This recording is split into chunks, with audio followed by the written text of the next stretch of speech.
Hello students, welcome to Access Institute. आज हम लोग पढ़ने जा रहे हैं क्लास 9 की मैथमेटिक्स का एक नया टॉपिक स्टैटिस्टिक्स। स्टैटिस्टिक्स आप लोग पढ़ने जा रहे हैं, दैट मीन्स कि आपकी मैथमेटिक्स की बुक इज ऑलमोस्ट ओवर।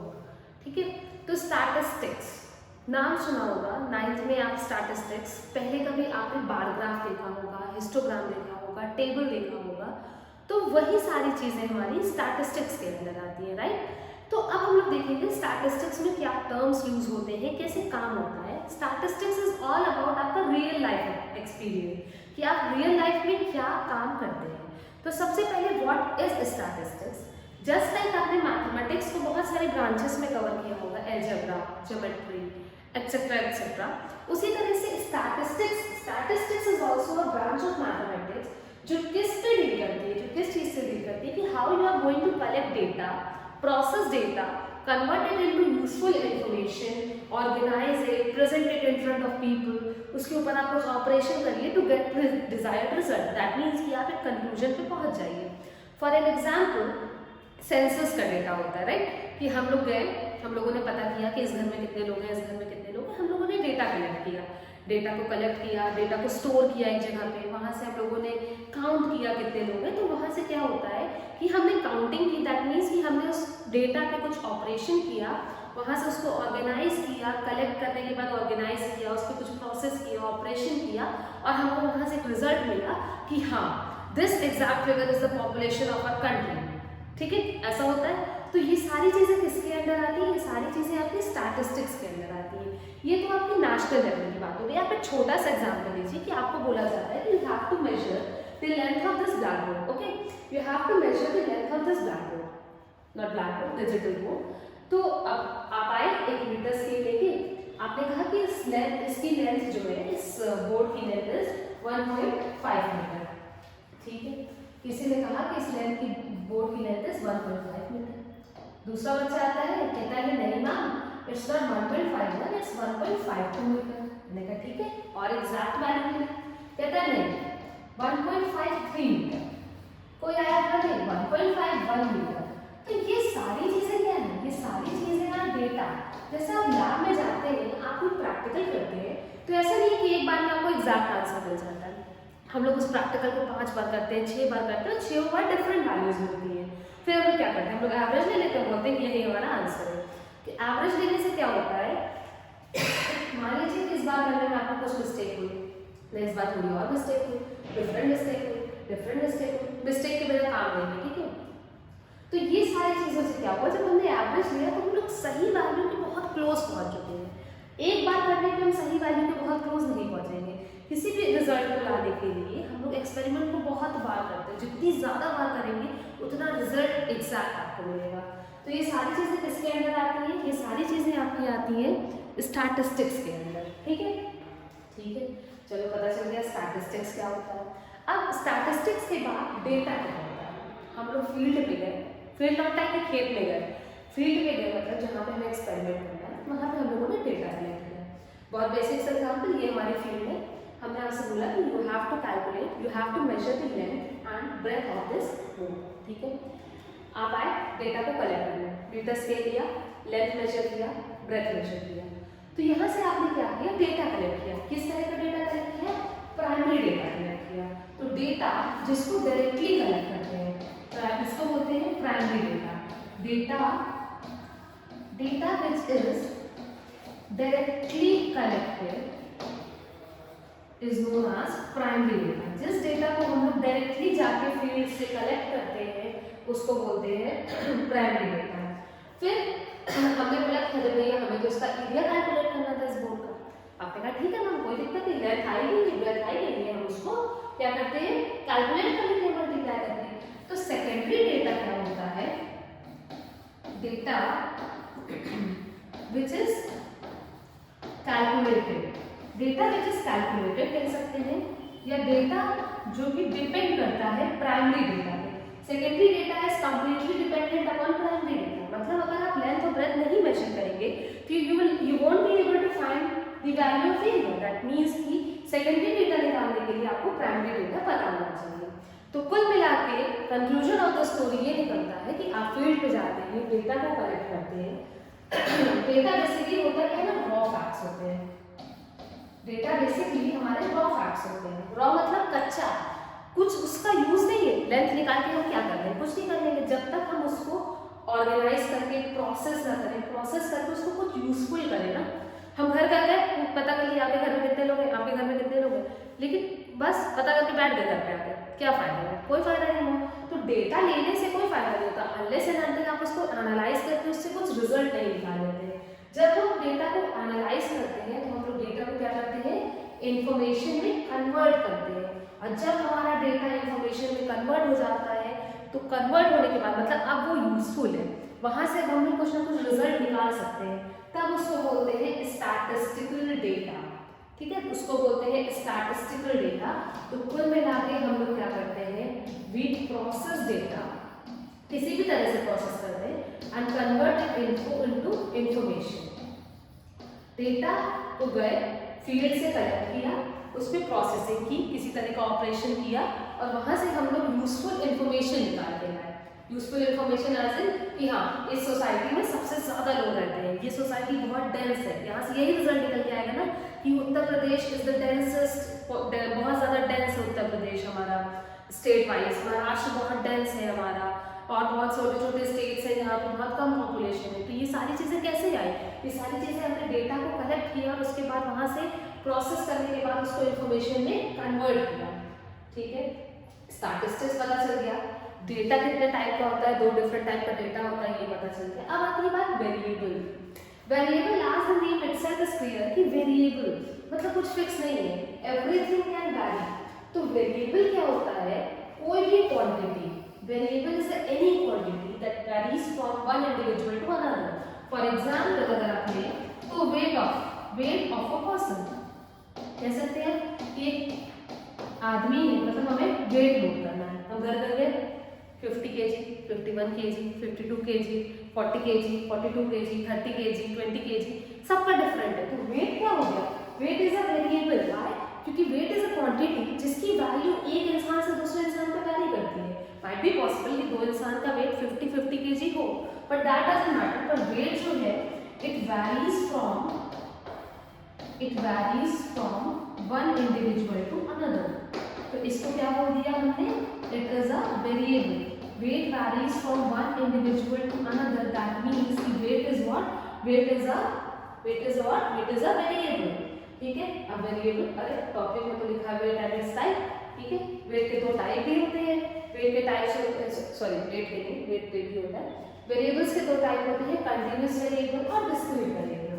अगर आपको रेंज स्पेसिफाई कर दी जाए, फॉर एग्जांपल 1 से लेके 10, ठीक है, या फिर रेंज स्पेसिफाई कर दी गई। अगर एक वेरिएबल है जो कि इस रेंज में लाई करने वाली कोई भी वैल्यू हो, 1.1, 2.1, 1.3, 1.5, 1.52, any value, it can take any numerical value with a certain range, तो उसको बोलते हैं कंटीन्यूअस वेरिएबल। जैसे अगर इसी रेंज को हम बढ़ा के 1000 कर दें और बोला जाए कि हमारे पास एक लेबर क्लास लोग हैं, बहुत सारे लोग हैं जो कि एक फैक्ट्री में काम करते हैं, तो उनकी जो वेज है, उनकी जो डेली इनकम है 1 से लेकर 1000 के बीच में कुछ भी हो सकती है। It can be 250, it can be 252 rupees, it can be 254 rupees, it can be 500 rupees, 505 rupees. तो इस पर्टिकुलर रेंज में जो वेज ऑफ अ पर्सन है it can take any numerical value. अगर ऐसा होता है तो उसको बोलते हैं कंटीन्यूअस वेरिएबल। जैसे हाइट ऑफ चिल्ड्रन, हाइट अगर बच्चे की हाइट लेते हैं तो अगर हम 1 फीट से लेके 7 फीट तक ले लें तो बच्चे की हाइट यहाँ से कुछ भी हो सकती है। हो सकता है if the child can be of 1 feet 2 inches, he can be of 2 feet 3 inches, 4 feet 7 inches। तो इस पर्टिकुलर रेंज में चिल्ड्रन की हाइट टर्म का अगर एक वेरिएबल बनाया जाए तो it can take any value in this particular given range. तो ये कैसा वेरिएबल हो गया, हाइट ऑफ चिल्ड्रन या वेज, ये कैसा हो गया, ये हो गया continuous variable. Why, because it can take any value, एक कंटिन्यूटी मेंटेन है।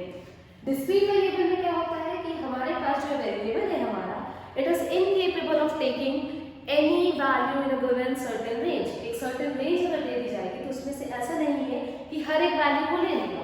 जैसे कि अगर एक रेंज स्पेसिफाई की जाए for number of children in a family, कि हमारे पास रेंज है 1 से 10 के बीच में, तो क्या नंबर ऑफ चिल्ड्रन कितने हो जाएंगे, 1 हो जाएगा, 2, 3, 4, 5, 6, ठीक है 10 हो जाए मान लेते हैं।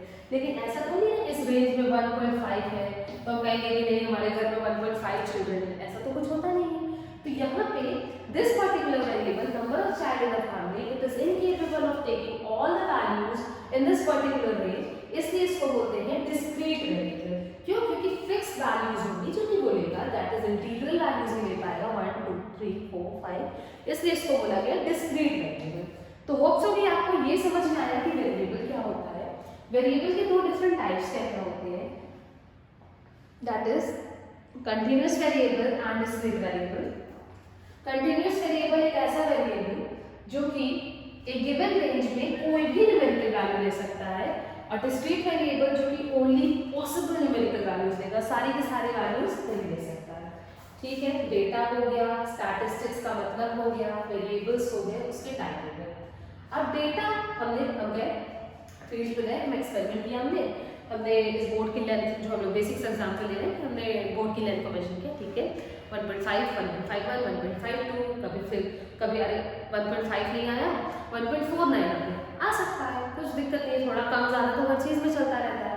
तो जब हम लोग जो अनग्रुप्ड डेटा होता है जिसको हम लोग डायरेक्टली गए, हमने बोला कि you have a variable which is length of board, ये वेरिएबल है एल, और उस वेरिएबल के लिए आपको डेटा कलेक्ट करना है। ठीक है, बच्चे आए कल मैम 1.59 मीटर है, नहीं मैम 1.5 मीटर है, 1.51 मीटर है, 1.52 मीटर है, 1.48 मीटर है, 1.47 मीटर है। तो ये सारा क्या चीज हो गया, ये हो गया अनग्रुप्ड डेटा। यहाँ कोई ग्रुपिंग नहीं है, इसको हमने डायरेक्टली कलेक्ट किया है, और डायरेक्टली कलेक्ट करके हम क्या करेंगे यार, लेंथ से क्या निकालेंगे, कुछ नहीं निकाल सकते।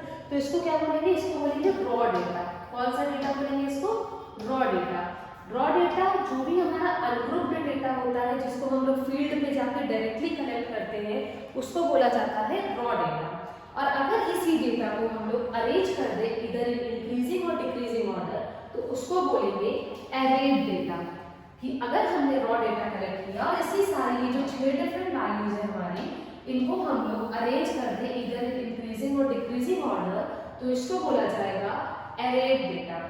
असेंडिंग डिसेंडिंग या इंक्रीजिंग डिक्रीजिंग जो आपको समझ में आता है, उसमें अगर हम किसी डेटा को कलेक्ट करके अरेंज कर दें तो अनग्रुप्ड डेटा मतलब रॉ डेटा को क्या कन्वर्ट कर दिया हमने एरेड डेटा में। सिर्फ टर्म्स को ध्यान में रखिएगा, बाकी हम लोग आगे देख रहे हैं बाकी चीजें।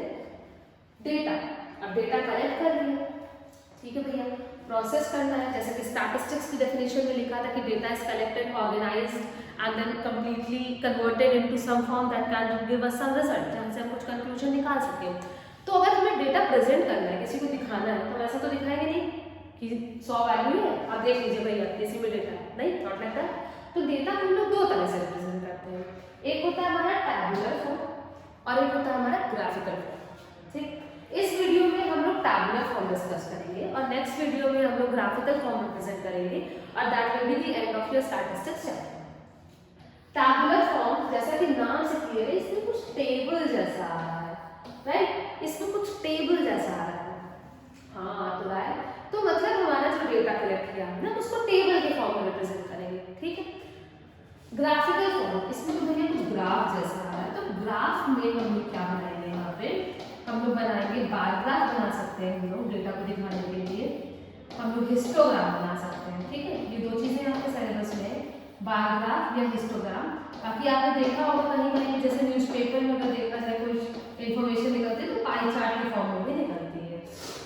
तो ये हो गया हमारा, दो तरह से डेटा हम रिप्रेजेंट करेंगे, एक टेबल के फॉर्म में और एक ग्राफ के फॉर्म में। देखते हैं इस वीडियो में हम लोग टेबल को टैबुलर फॉर्म को कंप्लीट करेंगे। तो सबसे पहला है tabulation of data. Tabulation of data same thing कि अगर हमारे पास जो भी डेटा है जो हम लोगों ने डायरेक्टली फील्ड से कलेक्ट किया है, we are going to represent it in the form of a table. तो इस पूरे प्रोसेस को बोलते हैं कि जो डेटा आपने कलेक्ट किया है उसको टेबल के फॉर्म में कन्वर्ट करना is known as tabulation of data. ठीक है, अब टैबुलेशन के बाद बात आती है फ्रीक्वेंसी। अरे भैया ये तो फिजिक्स में सुने थे, फिर फ्रीक्वेंसी, हाँ ठीक है चलो। तो अब फ्रीक्वेंसी का मतलब क्या होता है कि हम गए घर में, ठीक है, हमने वहां से सबसे पूछा कि आपके घर में कितने बच्चे हैं। ठीक है, पहले घर में 1 बच्चे, फिर 2, फिर 1, 3, 2, 2, 3, 2, 1, 1, 4 3 2 1। इतने घरों में हमने डेटा कलेक्ट किया, वी गॉट टू नो कि इतने इतने बच्चे हर घर में हैं। तो यहाँ पे अगर हम बोले कि आप इसको टेबल फॉर्म में बनाएंगे तो आप कितना बड़ा टेबल बनाओगे यार, अभी तो बहुत छोटा डेटा है, कितना बड़ा टेबल बनाओगे। तो उस केस में हम लोग फ्रीक्वेंसी देखते हैं कि कोई पर्टिकुलर नंबर है, फॉर एग्जाम्पल ये 1 है, ये कितनी बार आ रहा है, 3 4 5। One number 1 is occurring 5 times, तो फ्रीक्वेंसी ऑफ 1 हम लोग कह देंगे कितनी है, 5 है। ठीक है, मतलब number of times a particular variable is occurring, या particular data value is occurring, उसको बोलते हैं frequency of that variable, how frequent it is, कितनी बार आ रहा है, कितनी बार आए, मतलब जल्दी जल्दी आ रहा है, तो हाउ फ्रीक्वेंट इज इट, वहां से ही वर्ड आता है frequency.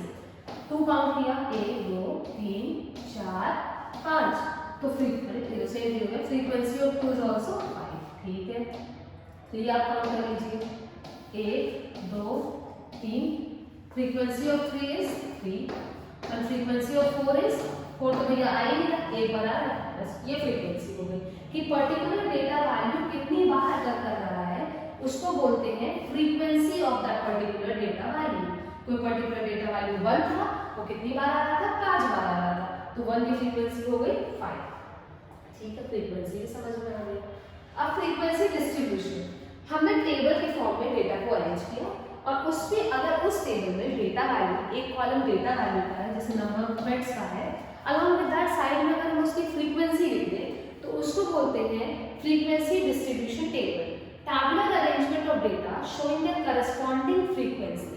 Tabular arrangement of data मतलब कि डेटा हमने कलेक्ट किया, उसको टेबल के फॉर्म में अरेंज किया, which also shows their frequency, corresponding frequency, उसको बोलते हैं फ्रीक्वेंसी डिस्ट्रीब्यूशन। और जिस टेबल में लिखा जाता है उस टेबल का नाम होता है फ्रीक्वेंसी डिस्ट्रीब्यूशन टेबल।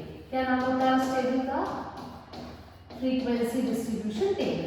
जैसे कि यहाँ पे अगर आप देखें तो 1 4 बार आया होगा, 2 3 बार आया होगा, 3 2 बार आया होगा, 4 1 बार, 5 2 टाइम्स, 6 1 टाइम, 7 1 टाइम, 8 1 टाइम। अब आप सबको अलग अलग लिखते हैं, मतलब सोचिए आप 1 1 1 1 2 2 2 ऐसे लिखते तो कितना बड़ा टेबल बनता।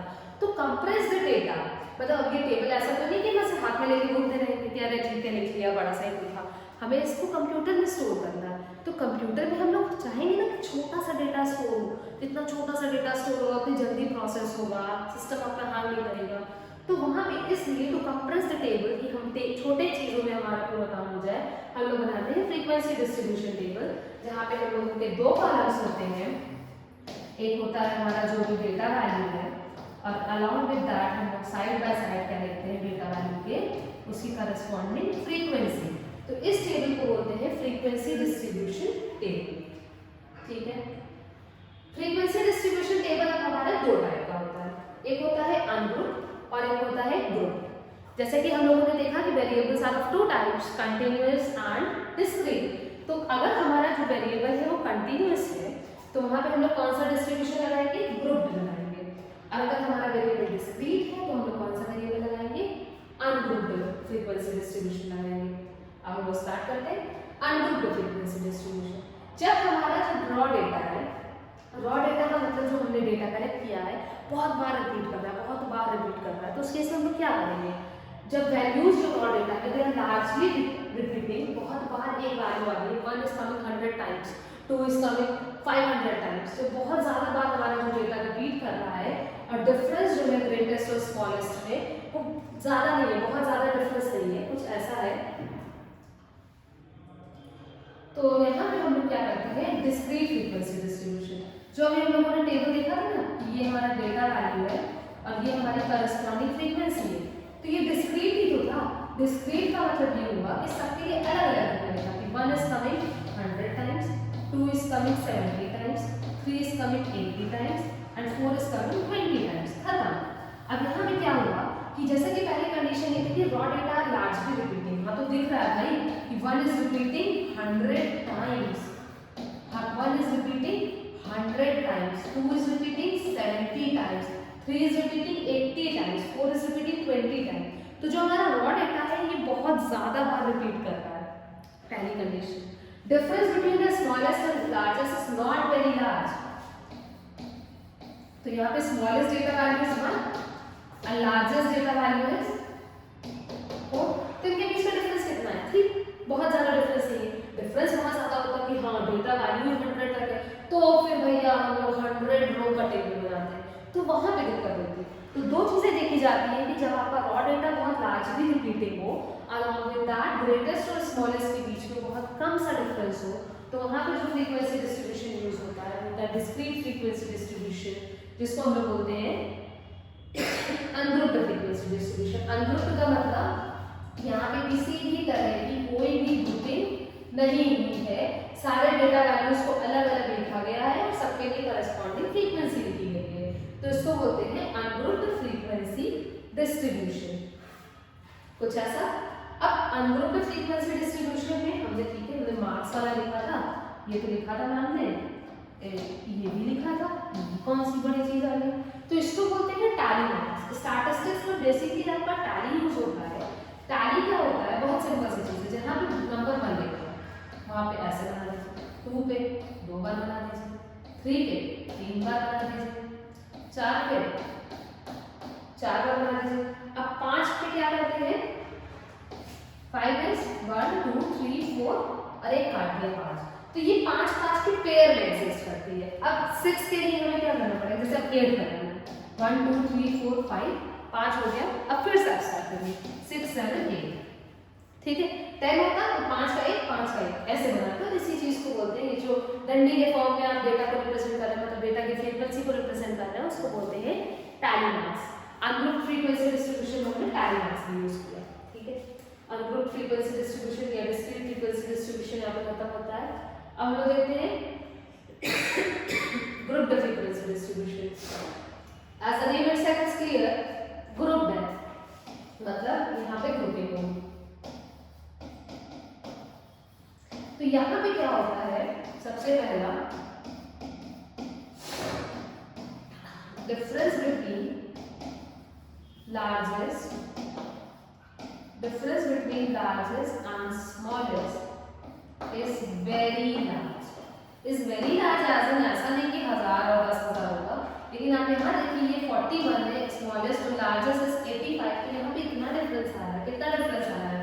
85 माइनस 41 44। अब अगर आप इसको ग्रुप ना करें तो आप क्या 44 डिफरेंट रोज 41 42 43 44 till 85 तक या तो आप कॉलम बनाइए मतलब रो बनाइए, तो इतना बड़ा टेबल आप स्टोर कहाँ करेंगे? कॉपी में बनाएंगे कहाँ पे आप? तो यहाँ पे हम लोग ग्रुपिंग कर लिया हम लोगों ने, ठीक है। बच्चे का मास देख रहे हैं, वेट देख रहे हैं, तो 41 से 49 के बीच में 3 लोगों का वेट है। 50 से 58 के बीच में 6 लोगों का वेट है। 59 से 67 के बीच में 5 लोगों का वेट है। 68 से 76 के बीच में 6 लोगों का वेट है और 77 से 85 के बीच में 2 लोगों का वेट है। तो टोटल यहाँ पे इसको भी हम लोगों ने टैली के फॉर्म में रिप्रेजेंट कर लिया। अब पूछा जाए कि आपने कितने लोगों का वेट देखा, तो अरे भैया 3, जो फ्रीक्वेंसी जो हमारे total number of data values collect है, total number of data values collected वो होता है हमारा sum of all the frequencies is equals to sum of all the frequencies, ठीक है। कि 3 लोगों का वेट इतना था, इस रेंज में था, 6 लोगों का वेट इस रेंज में था, 5 लोगों का वेट इस रेंज में था। तो जब हमको रेंज पता चल गई है तो इतने इतने लोगों का वेट आ ही रहा है, तो सबको अगर हम ऐड कर देंगे तो हमें क्या मिलेगा? टोटल नंबर हमने कितने लोगों के ऊपर अपना ऑब्जर्वेशन किया। तो इसी को बोलते हैं ग्रुप या कंटीन्यूअस फ्रीक्वेंसी डिस्ट्रीब्यूशन, ठीक। 2 तरह का फ्रीक्वेंसी डिस्ट्रीब्यूशन दिया गया है।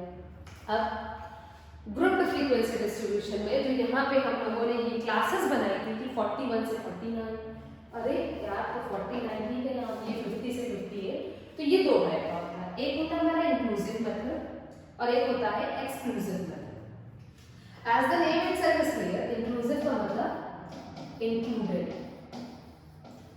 exclusive का मतलब excluded।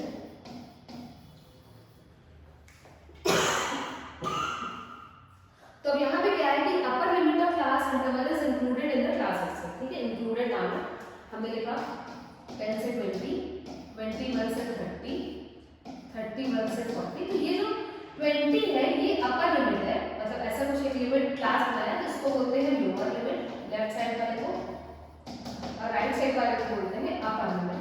तो ये जो अपर लिमिट है हमारी ये अपनी क्लास में इंक्लूडेड है। हाँ 20 जितने बच्चों को जो 20 होगा जिसकी वैल्यू जो भी डेटा वेरिएबल है वो इसमें काउंट होगा, इस क्लास में काउंट होगा, इस क्लास में नहीं काउंट होगा। तो इसको बोलते हैं इंक्लूसिव मेथड। ये किस लिए वेरिएबल होता है? जब हमारे पास डिस्क्रीट वेरिएबल्स हो।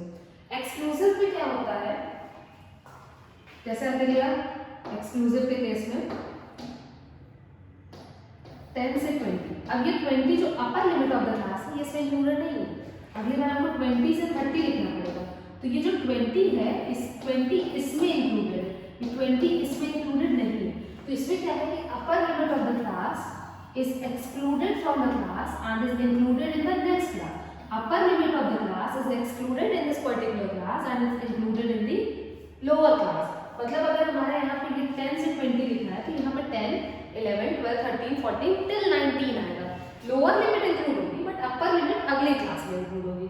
तो इसको बोलते हैं एक्सक्लूसिव मेथड। और जो काम की चीज होती है वो एक्सक्लूसिव मेथड ही होती है। जब आपको इंक्लूसिव मेथड में डेटा दिया है तो you have to convert it into exclusive method. तो इसके लिए एग्जांपल हो सकता है 10 से 20, फिर 21 से 30, फिर 31 से 40 एंड सो ऑन। तो यहाँ पे तो भैया ये 30 इंक्लूड करना ही पड़ेगा क्योंकि इसमें तो देखा ही नहीं है। इस केस में क्या होगा, इस केस में आपका 10 से 20 इंक्लूडेड नहीं है तो 20 अगले में लिखना पड़ेगा। 30 to 40, 40 to 50, ये हो गया आपका एक्सक्लूसिव मेथड। एक्सक्लूसिव मेथड ही यूज होता है जब भी आपको डेटा इंक्लूसिव में दिया रहे तो you need to convert is inclusive to exclusive, आपको कन्वर्ट करना पड़ेगा। अब ये कन्वर्जन कैसा होता है, सबसे पहले दो टर्म्स क्लास इंटरवल जो हमारा एक्चुअल लोअर लिमिट है और जो एक्चुअल अपर लिमिट है, मतलब जो आपका लिखा है 10 to 20,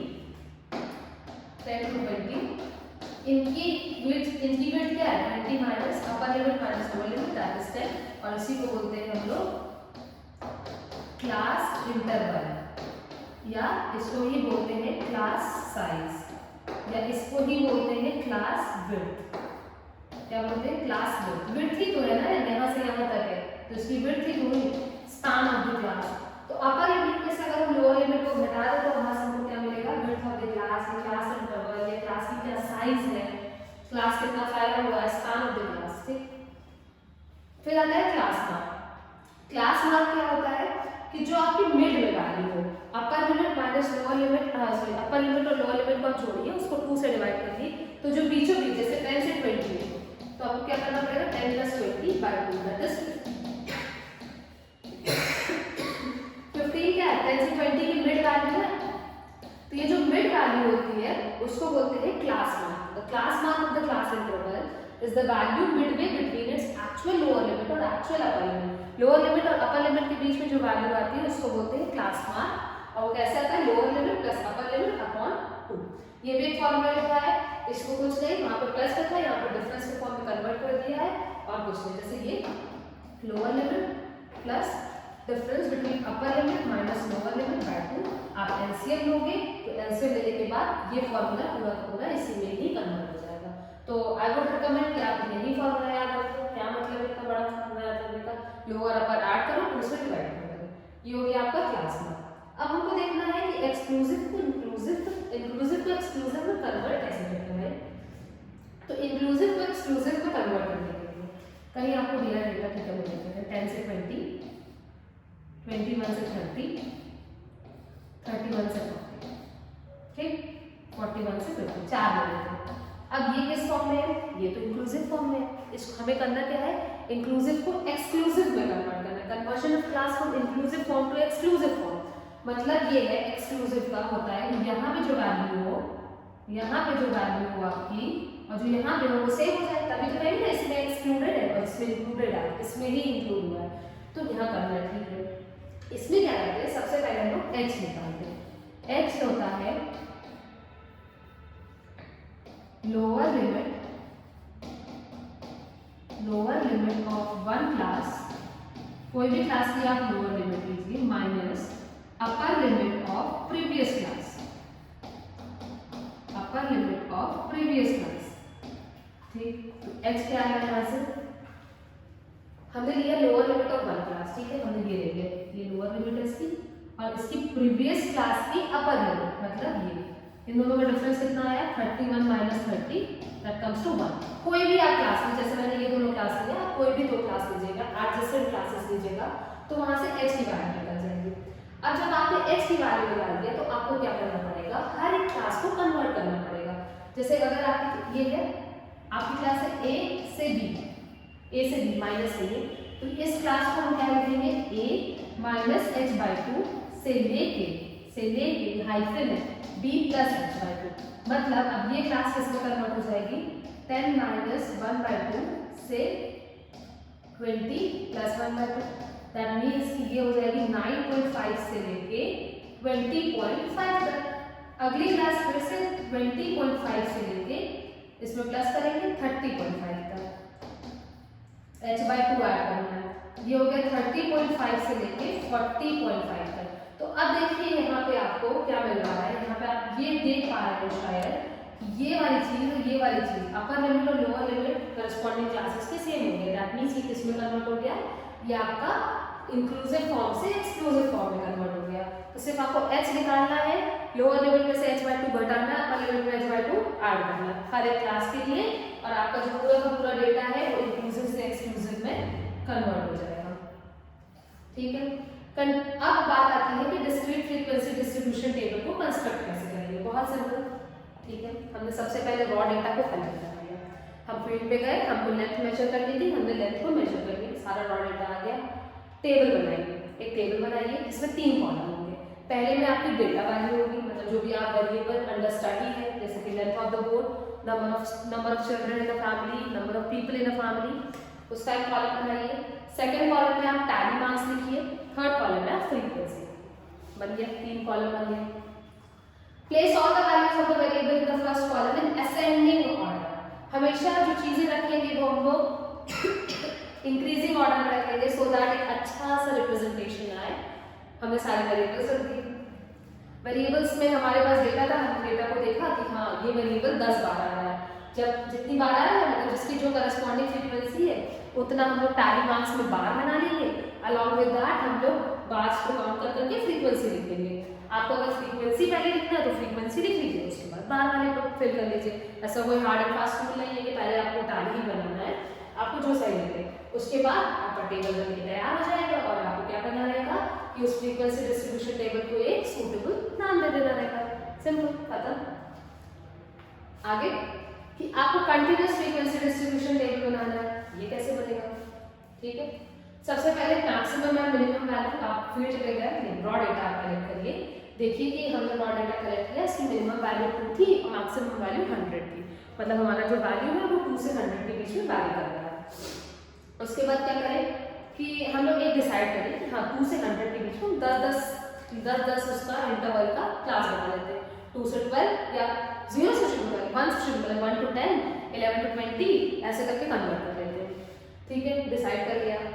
डिसाइड करने के बाद हमने देखा कि डिफरेंस निकाला, मैक्सिमम और मिनिमम वैल्यू के बीच में डिफरेंस निकाला, और उसके बाद डिफरेंस निकल गया, जो हमने इंटरवल डिसाइड किया उसे डिवाइड कर लिया, तो पता चल गया कि कितने डिफरेंट क्लासेस बनेंगी। ठीक है, जैसे 100 डिफरेंट वैल्यूज थी, हमने सोचा 10-10 का बनाएंगे, तो जाहिर सी बात है 100 डिवाइडेड बाय 10 तो 10 डिफरेंट क्लासेस बनेंगी। ठीक है, क्लासेस बन गई।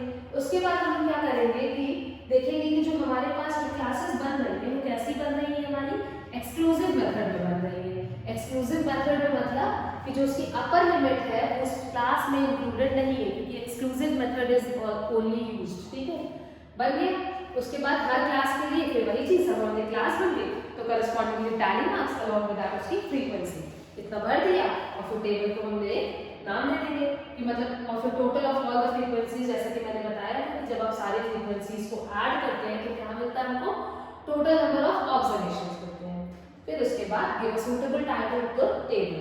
टेबल का टाइटल क्या, number of students in a family, length of the board, number of children in a family, इस तरह से आप टाइटल दे सकते हैं। टाइटल इज फ्रॉम यू कि आप कितना अच्छा टाइटल देते हैं। ठीक है, टाइटल देके समझ में आना चाहिए कि हाँ टेबल में बच्चे ने ये भरा है, टेबल में ये चीज लिखी गई है। ये हो गया आपका कंटीन्यूअस फ्रीक्वेंसी डिस्ट्रीब्यूशन।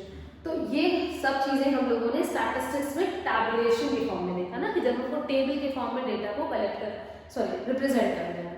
इसके बाद लास्ट आता है हमारा cumulative frequency. Cumulative frequency distribution हम लोग ये देखते हैं। This is the last topic of our this lecture, जहाँ पर हम लोग स्टैटिस्टिक्स के डेटा को, मतलब कोई भी डेटा को हम लोग टेबल के फॉर्म में रिप्रेजेंट करेंगे। क्यूमुलेटिव फ्रीक्वेंसी क्या होता है कि एक डायरेक्टली की क्यूमुलेटिव फ्रीक्वेंसी सबसे पहले देखते क्या है कि हमने देखा तो टेबल बनाते हैं। ये हमारा वेरिएबल x, ये इसकी करस्पॉन्डिंग फ्रीक्वेंसी है, ये cumulative frequency 1 2 3 4 5।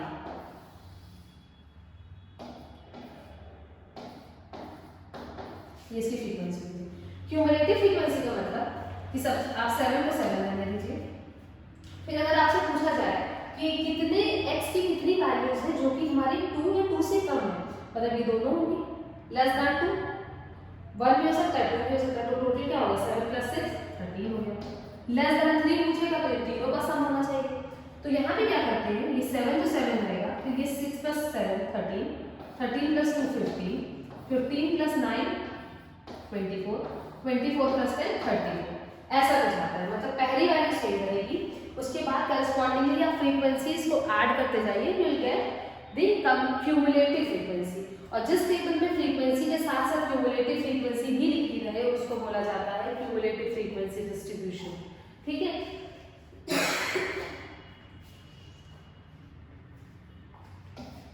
Some of frequencies निकालिए जरा। 6 13 14 15, 15 और 9 24, 24 10 34। तो सम ऑफ फ्रीक्वेंसीज जो आपको मिलेगा, मतलब टोटल नंबर ऑफ ऑब्जर्वेशंस आपने कितना लिया, ये 34, ये हमेशा last value of cumulative frequency के बराबर आएगा। Last value of cumulative frequency के बराबर आएगा। दैट मीन्स कि अगर आपको क्रॉस चेक करना है कि आपने क्यूमुलेटिव फ्रीक्वेंसी सही निकाली है कि नहीं, तो आप फ्रीक्वेंसीज का सम करेंगे, और ये जो फ्रीक्वेंसीज का सम है वो कितना आना चाहिए, वो last value of cumulative frequency के बराबर आना चाहिए। तो this was all about your tabulation of data, कि आप डेटा को टेबल के फॉर्म में रिप्रेजेंट कैसे करते हैं। तो एक फ्लैशबैक में आपने देखा स्टैटिस्टिक्स होता क्या है, डेटा क्या होता है, कितने टाइप के डेटा होते हैं, वेरिएबल क्या होता है, कितने टाइप के वेरिएबल होते हैं, डेटा को टेबल के फॉर्म में रिप्रेजेंट करने के लिए फ्रीक्वेंसी क्या होती है, discrete variable, continuous variable, grouping of data, along with that cumulative frequency. तो ये हो गया आपका टैबुलेशन ऑफ डेटा। अब अगले लेक्चर में हम लोग कवर करेंगे ग्राफिकल रिप्रेजेंटेशन ऑफ डेटा, और उसके बाद आपका चैप्टर कंप्लीट हो जाएगा। तब तक आप लोग इस चैप्टर के क्वेश्चंस को कंप्लीट करिए। See you guys soon in the next video lecture. Enjoy your day.